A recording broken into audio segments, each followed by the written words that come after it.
I'm going to start with last Friday night, which we rarely do, boys. I sat down in front of the television, we had a rare Friday night off, and I thought St Kilda and the Western Bulldogs, two teams, probably both can't make the finals. We're going to see sort of leave it all out on the ground. Elimination final. It is, and you know, this is, I reckon, where you win your respect as a team and as a player when these games are. What I saw unfold, and I'm not into big sensationalists, but it was like so deflated. I'm not a St Kilda supporter. I'm going to get your thoughts on it, but it had me asking the question: do they care enough? Does this group care enough? Do they know what's at stake? I mean, 11 tackles at half time in a half of footy. Yeah. Let's have a listen to how it was described, and then I want to go a little deeper on this. This was the fallout to St Kilda's performance on Friday night. The season's on the line. This is really ugly. This is bordering on putrid from the Saints. It's the worst performance of the year for St Kilda. I can barely grasp what I'm seeing from the Saints desperation-wise. It's a fraudulent game plan. And we're going to talk about their tackling and pressure numbers in a moment.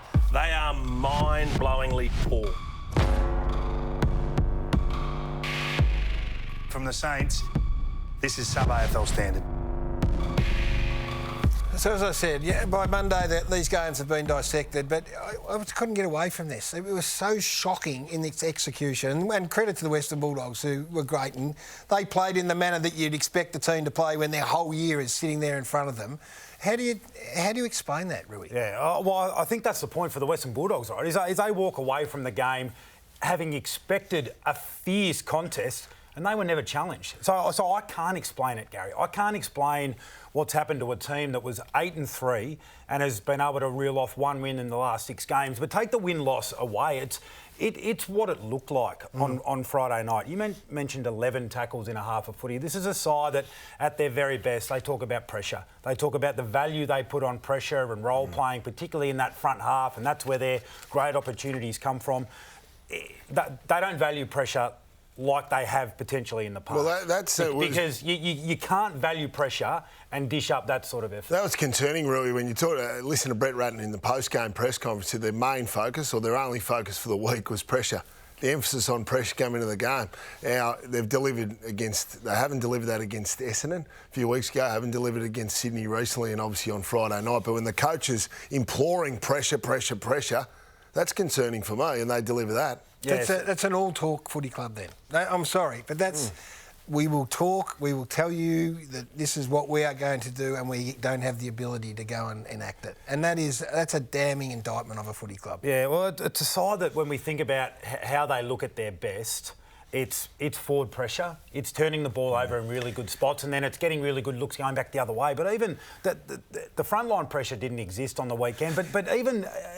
You got something to say? Well, yes, I have, because only that you talk about the pressure, then you go to the game style, and I think that's where you're getting at. Oh, that's right? Where I was about to go. So a Western Bulldogs side who are susceptible in their defensive half, that's where you're going to try and test them at all costs. Move the ball, get it in quick, see what they have, because they haven't been able to defend one. Well, that's it. We know they've got the Rolls-Royce midfield. So we know they've got the superstar up forward, who, by the way, wasn't playing, Aaron Norton. So he goes out with COVID, and a defence that's been brittle this year. And the way they protected is through their midfield. They were never threatened defensively, the Western Bulldogs. Uncontested marks? 158 marks. Why do you do that? When you've got a back line who are sitting there going, Gary, please don't come quick to us because we've struggled with it all year. Why did you go so slow? So the amount of times that it was win it back, sideways, conservative, it's almost like what we saw. Remember round 1? When St Kilda came out in the first half against Collingwood. Yes. Again, massive build-up, massive stakes, prime time, and it was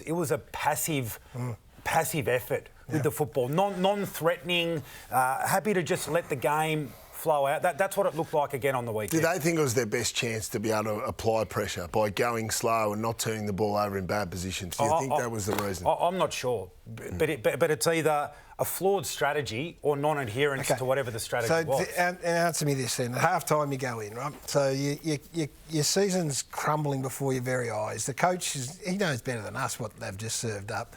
So then you go, OK, let's see if we can take the game on maybe and give our forwards a look, right? So talk me through this and explain to me why this Tim Membry... This is the first bounce after half-time. Yeah, six goals down. I was shocked when I saw this. So you're 6 goals down against an opposition that's vulnerable behind the football. You haven't tested them in the first half because you wanted to play keepings off, uncontested mark, perfect football.